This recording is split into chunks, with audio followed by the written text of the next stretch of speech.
Muito bem, pessoas. Então vamos lá. Eu vou comentar com vocês hoje, uma resolução de exercícios das aulas 29 e 30. Só que antes disso, eu só queria saber se está tudo bem com vocês, se vocês estão conseguindo ficar de boa, se vocês estão conseguindo fazer tudo o que precisa e coisas assim. E olha, se você não dá conta de fazer tudo o que você precisa porque as coisas estão muito complicadas, tá tudo bem também, vai. A gente não pode desgastar a saúde mental por causa de algo que a gente não consegue controlar. O máximo que você pode fazer é ficar na sua casa e torcer para que todo mundo fique e não dê estresse, né? Então, pessoas, vamos lá. Vou falar com vocês agora a respeito dos exercícios que tratam de reagentes limitantes que estão nas aulas 29 e 30, lá no módulo 2. Com isso, a gente vai encerrar o módulo 2, tá? Então, considerando que está todo mundo de boa, vamos lá. O exercício, o primeiro que eu separei para vocês, é um exercício que trata de uma reação que não aparece no enunciado. É um exercício da FUVEST, é o número 3 dessas aulas 29 e 30, e vamos fazer agora de boa, da seguinte forma. Amônia e gás carbônico podem reagir formando ureia e água. O gráfico a seguir mostra as massas de ureia e água que são produzidas em função da massa de amônia, considerando reação completa. Sorte a sua que está escrito reação completa. Sabe por quê? Senão você teria que colocar rendimento de reação. Ainda bem que está assim. Muito bem. A partir dos dados do gráfico, dispondo-se de 270 gramas de amônia, qual a massa aproximada de gás carbônico que eu preciso para reagir com esse tanto de amônia? Então, a primeira coisa, deixa eu tirar esse negócio aqui do gráfico para você entender de onde ele veio. E a primeira coisa que você tem que fazer é o seguinte: você precisa saber qual é a reação balanceada. E ela está aqui, ó, bonitinha, balanceada para vocês. Se você não sabe que amônia é NH3 e que CO2 é o gás carbônico, aí as coisas vão ficar mais complicadas para vocês. A ureia está até de boa aqui, a gente nem vai usar isso para nada. Deixa a ureia quietinha aí e boa. Muito bem. Mas a fórmula da ureia é essa, né? Ela é uma diamida do ácido carbônico. Muito bem. Então, por que que eu comecei aqui no passo 2? Por que que eu coloquei 90 gramas de NH3? Isso não está em lugar nenhum. Não, não tá. Mas você vai entender de onde vem olhando isso aqui, ó. Presta atenção. Eu tenho que partir de 270 gramas de amônia porque está no meu problema. Mas por que que eu escolhi 90? Por dois motivos. Motivo número um: 90 é submúltiplo de 270. Então isso facilita uma eventual simplificação. E outra coisa, quando eu escolho esse valor aqui de 90, o que que acontece? Acontece o seguinte, ó. Eu tenho aqui 160, não com essa caneta. Traçando essa reta vertical aqui nos 90, eu tenho aqui, ó, 160 gramas de ureia e está aqui bem no meio. Eu tenho 50 gramas de água. Então fica fácil partir de 90 gramas de amônia. Professor, e se eu quisesse partir de 100? Tá tudo bem. Professor, e se eu quisesse partir de 40? Tá tudo bem. E se eu quisesse partir de 70? Você já sabe a resposta. Tudo bem. O detalhe é que você vai ter que achar esses valores no gráfico e às vezes a escala não ajuda muito. Por isso que o 90 ficou de boa. Mas você podia pegar qualquer valor, tá? Muito bem. Então você já sabe que a partir de 90 gramas de NH3 você produz 160 gramas de ureia e você produz também 50 gramas de água. Bom, o detalhe é o seguinte agora. Presta atenção. O que a gente precisa saber? Como o exercício me dá, né, como pergunta, qual a massa de gás carbônico produzida, eu tenho que saber o seguinte: quanto de gás carbônico eu tenho envolvido nesse meu passo 2? Eu não sei. Mas se eu não souber, eu não resolvo o problema. Então, primeira coisa, eu tenho que descobrir qual é a massa de gás carbônico envolvida. E como que eu faço isso? Bom, aí você vai ter que apelar para a lei de Lavoisier. E a lei de Lavoisier diz que no sistema fechado a massa total é constante. O exercício não fala que é sistema fechado, mas eu vou assumir que sim. Caso contrário, eu estou no sal. Então, como é que vai ficar a coisa aqui? Vai ficar assim, ó. Por Ma você vai entender massa de amônia. Por Mc você vai entender massa de gás carbônico. Por Mu é massa de ureia. Por MH2O, massa de água. Eu faço tudo isso para ter a referência de cálculo de uma eventual regra de 3 ou da resolução por fatores de conversão. Você que escolhe o cenário. Bom, então, esse 90 que aparece aqui ó, no destaque, ele veio do gráfico, da minha escolha. O MC é o que precisa ser calculado. 160 e 50 eu tirei do gráfico.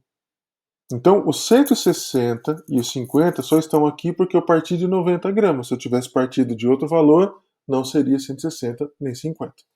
Vamos deixar tudo claro para todo mundo. Agora você vai fazer uma conta, né? 160 mais 50 é 210, menos 90, 120. Então você tem 120 gramas de CO2 gastos quando usa 90 gramas de amônia. Beleza. É tão beleza que agora a gente chega na resolução final do problema. Por quê? Pelo seguinte motivo.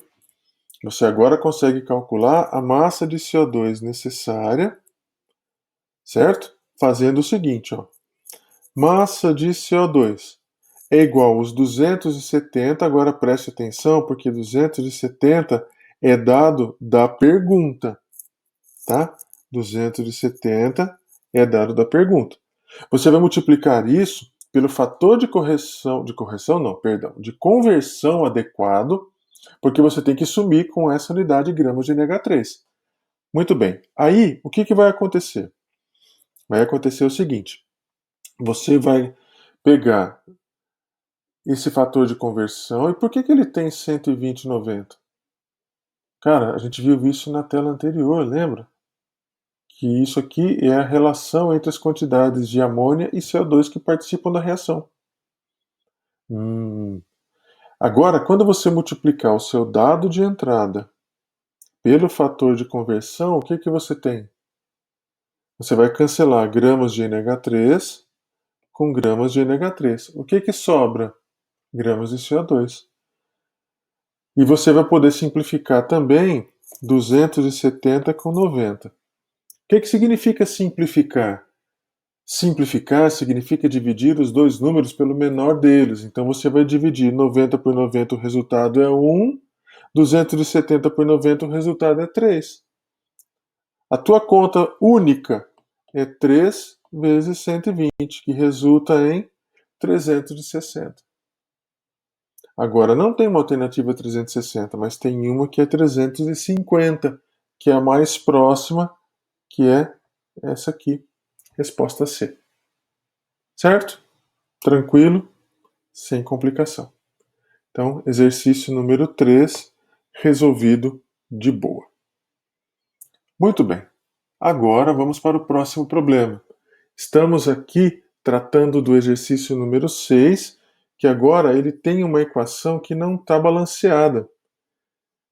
Então, quando você encontrar um problema de cálculo estequiométrico, onde aparece uma equação que não está balanceada, não faça outra coisa a não ser fazer o balanceamento dessa criança.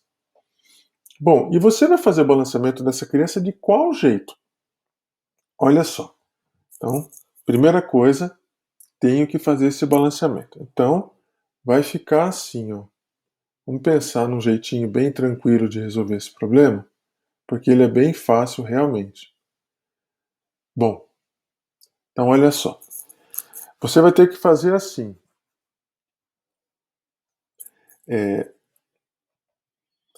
Como você tem nitrogênio, hidrogênio e oxigênio somente, você vai ter que lembrar que existe uma sugestão de sequência de elementos para você fazer o balanceamento de uma equação, que é metal a metal, carbono, hidrogênio e oxigênio, que é o que aparece aqui. Certo? Acontece que não tem metal. Acontece que não tem carbono. Então você vai ter que começar por um ametal. Beleza. Quem que é ametal aí? Que não seja nada que está na lista. N, nitrogênio. Acontece que o nitrogênio só aparece em 3 substâncias das 4. Então não é uma boa ideia começar por ele. Então, se você não for começar com o nitrogênio, tudo bem, você pode começar pelo hidrogênio. Só que aí talvez você tenha um problema, porque os coeficientes talvez não batam. Mas se você quiser começar por ele, também dá certo.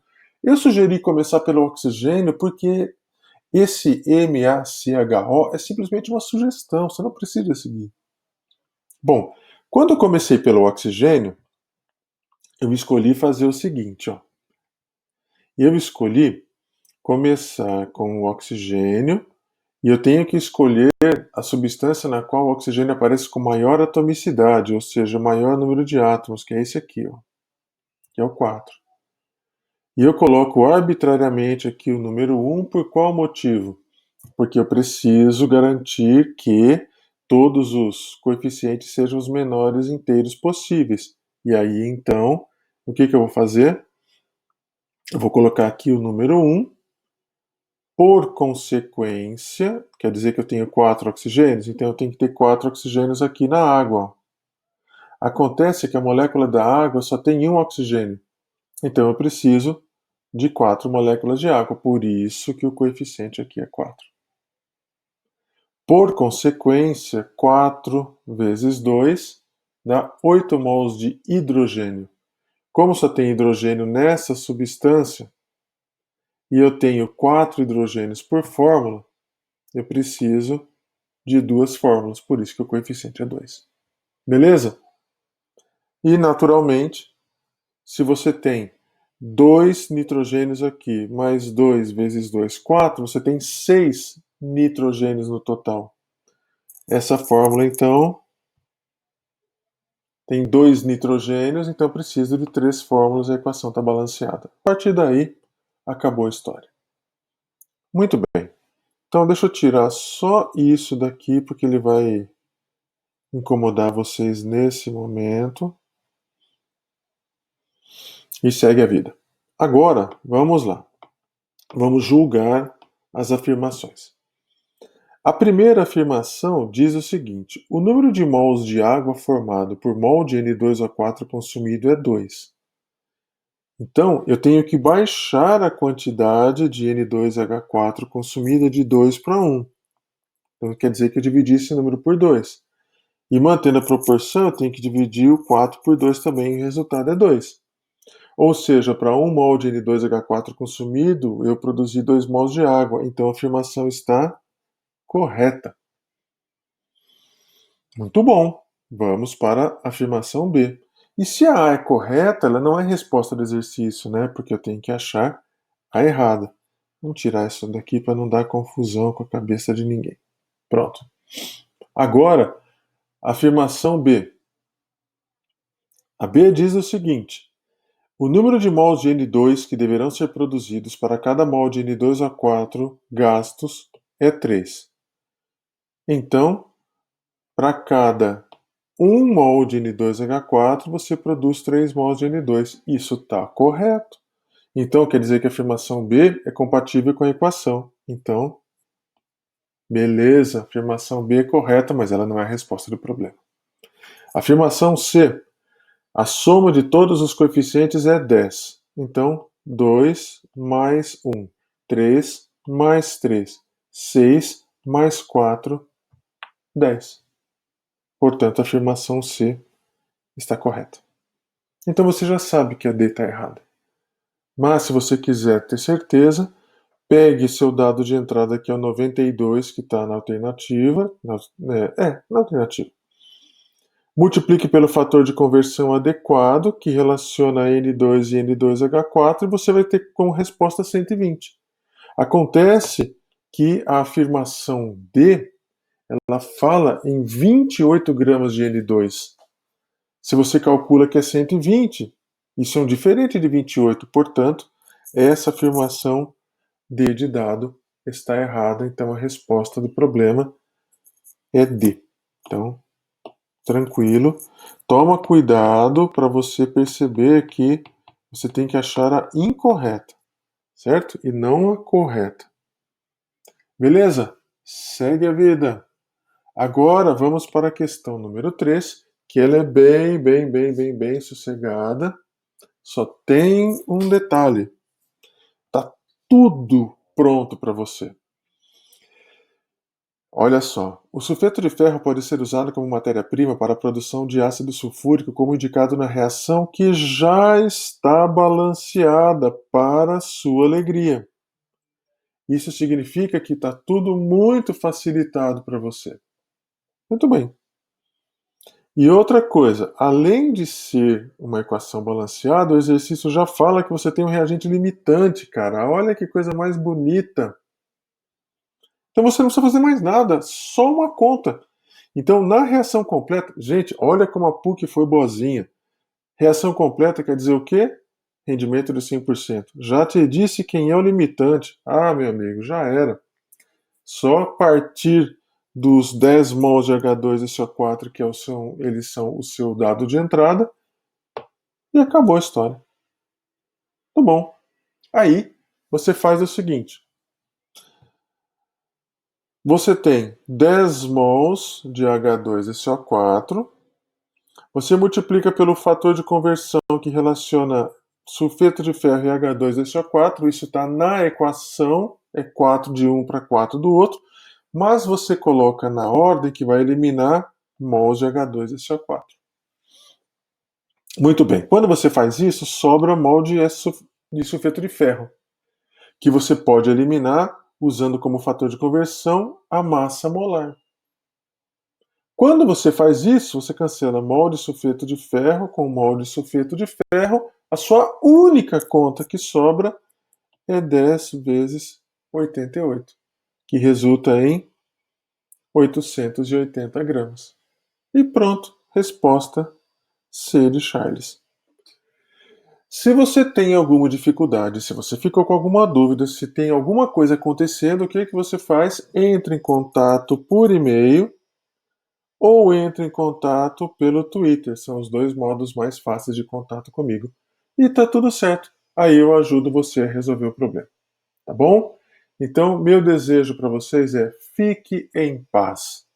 Fique tranquilo, fique em casa. Vamos torcer para todo mundo ficar. E quando a gente voltar, a gente vai interagir melhor, todo mundo vai ficar mais tranquilo. A gente vai rir um da cara do outro, vai ficar todo mundo feliz e volta tudo ao normal que a gente curtia e não sabia. É isso aí, crianças. Beijos a todos.